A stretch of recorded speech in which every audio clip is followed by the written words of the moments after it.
Doctor صاحب بڑا مشکل ہے جس طرح کی آج کل صورتحال ہے. میں شہباز گل سے بالکل متفق ہوں کہ شہباز گل صاحب کا کام یہی ہے جو یہ کر رہے ہیں, اور اپوزیشن نے جو کام کیا ہے ان کا وہی ہے جو وہ کر رہے ہیں. اب آیا شہباز گل صاحب سچ بول رہے ہیں یا اپوزیشن سچ بول رہی ہے, یہ عام آدمی جو ہے اس کا تعین کر لے گا. میرے خیال ہے کہ جس کے بعد جو انفارمیشن ہوگی اس کو یہ شہباز گل صاحب کو یا مرتضی وہاب صاحب کو یا مسلم نون کی قیادت کو قسمیں قرآن کھانے کی ضرورت نہیں ہے, یہ لوگ تعین کر لیں گے کیا صورتحال ہے کیا نہیں ہے. باقی میں اوورآل سمجھتا ہوں یہ پاکستان جو ہے وہ انتہائی مخدوش حالات سے گزر رہا ہے. پاکستان کی صورتحال جو ہے معاشی سیاسی ایک گورننس وہ ایک انتہائی ابتری کا شکار ہے. میرے خیال میں کہ جتنے نامساعد حالات میں ایک طالب علم ہوں سیاسیات کا, میرا ایکچوئل جو میرا سبجیکٹ ہے وہ پیور سائنسز ہے, یہ انجینئرنگ ہے, لیکن چونکہ یہ پریکٹس کرتے کرتے مجھے بھی میری عمر پوری غارت ہو گئی اور جس جگہ پہنچا ہوں. اب دیکھیں کہ جو اشاری ہیں اب تو بجلی کی بات کر رہے ہیں, میرے بہت ہی برخوردار ہیں شہباز گل صاحب چھوٹے عزیز, یہ فرما رہے ہیں.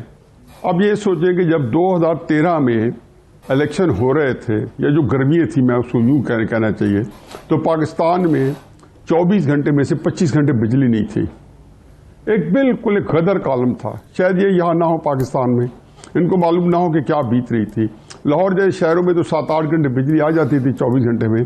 میاں والی جو میرا شہر ہے وہاں ورچولی جس کو کہنا چاہیے لٹرلی 24 گھنٹے میں سے 25 گھنٹے بجلی نہیں آتی تھی. اب پرائرٹی یہ تھی کہ ملک آپ کا بالکل دیوالیہ ہوا تھا, جیسا کہ ہوتا ہے, حالات بڑے سخت خراب تھے.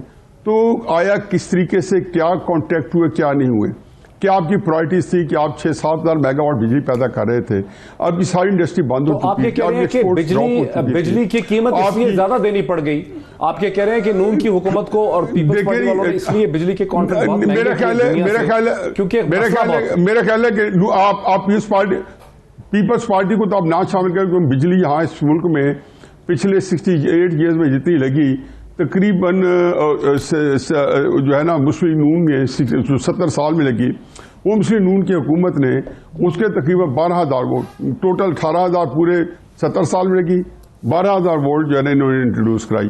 میں یہ کہہ رہا ہوں کہ آپ کی ضرورت جو تھی اس کے اتنے پریشرز تھے کہ اس کے اندر جیسے ان کو کئی دفعہ اگر اس حکومت کو فیصلے لینے پڑتے ہیں پریشر میں, انہیں بھی لیے ہوں گے. لیکن عملاً صورتحال یہ ہے کہ پاکستان میں اس میں عمران خان کا کوئی قصور نہیں ہے. جو لوگ اس ملک کے ساتھ کھلواڑ کرے 70 سال سے, میرا کیس تو ان کے خلاف ہے. میں کہتا ہوں اس میں میرے ملک نے ان کا قصور کیا کیا ہے, اس ملک نے کیا بگاڑا ہے کہ آپ نے اس ملک کو سیاسی استحکام دیا ہے. میں اس بات میں کنونسڈ ہوں کہ کوئی ملک دنیا کے اندر بتا دیں جو سیاسی عدم استحکام کا شکار رہا ہو, جہاں آپ نے قوم کو ایک دوسرے سے لڑوایا ہوا ہو, جہاں ایک سیاسی جماعت دوسری سیاسی جماعت کی خون کی پیاسی ہو, ایک دوسرے کا جھوٹ کے پلندے بنائے اس لیے کہ دوسری سیاسی جماعت کو بچاڑا جا سکے. اس ملک کے اندر آپ نے ایک شے کیے کہ ملک کے اندر لوگوں کو ایک دوسرے کے لیے اجنبی بنا دیا ہو, دشمن بنا دیا ہو. یہ آپ ملک یہاں کر کے آ رہے ہیں, کہاں لے کے گئے ہیں؟ آج آپ نے ایک سی پیک جو 2.5 سال پہلے جو شیلف کیا تھا پھر آپ کو شروع کرنا پڑا, پھر وہی اللہ تعالیٰ کا جو سعودی عربیہ سے خراب تھے وہ دوبارہ خراب ہوئے اور وہ خراب ہونے تھے. ان بٹوین آپ نے 3 سال پاکستان کو بند رکھا. آپ اشاریوں میں بات کریں تو فگرز لے لیں.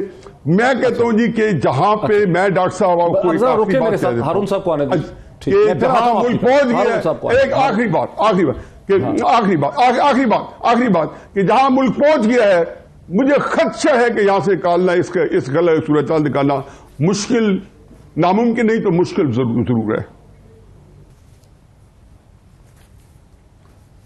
ڈاکٹر صاحب بدقسمتی سمجھیں کہ یہ واحد حکومت ہے جس میں ساری چیزیں ہیں, کرپشن کی ہوش ربات داستانیں ہیں.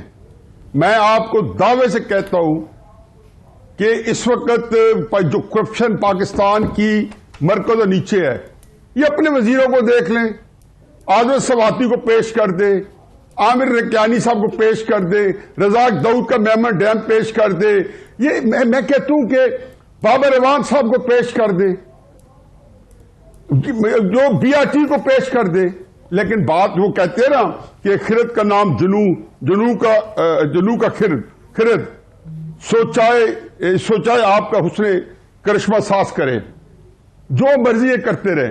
دیکھیں میرا بیٹا جو ہے یہ کیس کے اندر، یہ گل صاحب کا بہت اچھا دوست ہے، وہ گل صاحب کا بڑا رسپیکٹ ہے اس کے دل میں. وہ بتائے گا کہ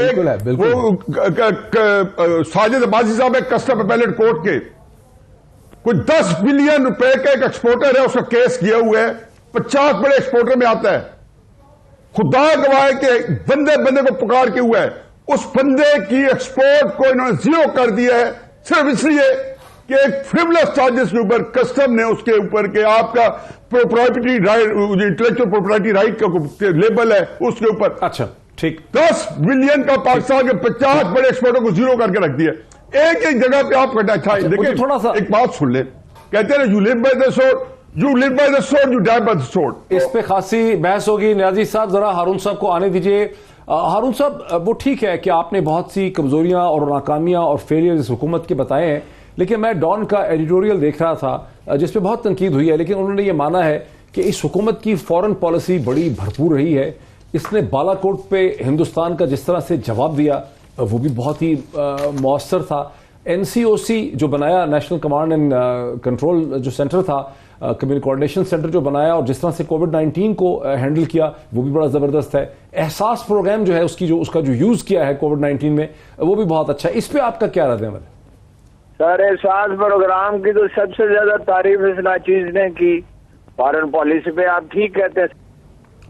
ہارون رشید صاحب، آرگومنٹ یہ ہے حکومت کا کہ جو مسائل اپوزیشن جن کا ذکر کرتی ہے یہ بیسکلی میڈیسن کی لینگویج میں سمپٹومیٹک مسائل ہیں، مطلب یہ وہ چیزیں ہیں جو ہو رہی ہیں، اپوزیشن ان کی طرف تو نشاندہی کرتی ہے لیکن یہ بات نہیں کرتی کہ یہ سرکولر ڈیٹ، یہ اتنا بڑا ہوا خرچہ، یہ جو اور ڈیٹس ہیں سارے یہ بڑے کیوں ہیں اور اس کی وجوہات کیا ہیں. سو در حقیقت اپوزیشن آدھی کہانی سنا رہی ہے، پوری کہانی نہیں سنا رہی ہے. ہارون صاحب پوری کہانی اس ملک میں کوئی بھی نہیں سناتا. ڈاکٹر صاحب انہوں نے کیا کیا، انہوں نے اتنے بڑے بڑے دعوے کیے، 1 کروڑ نوکریاں، 50 لاکھ مکانات اور یہ اور فلاں اور یہ نہیں کریں گے اور قرض نہیں لیں گے، خودکشی کر لیں گے اور فلاں کریں گے. اور کیا آنے کے بعد کچھ کا اچھے کام بھی کیے، اس میں شبہ نہیں ہے.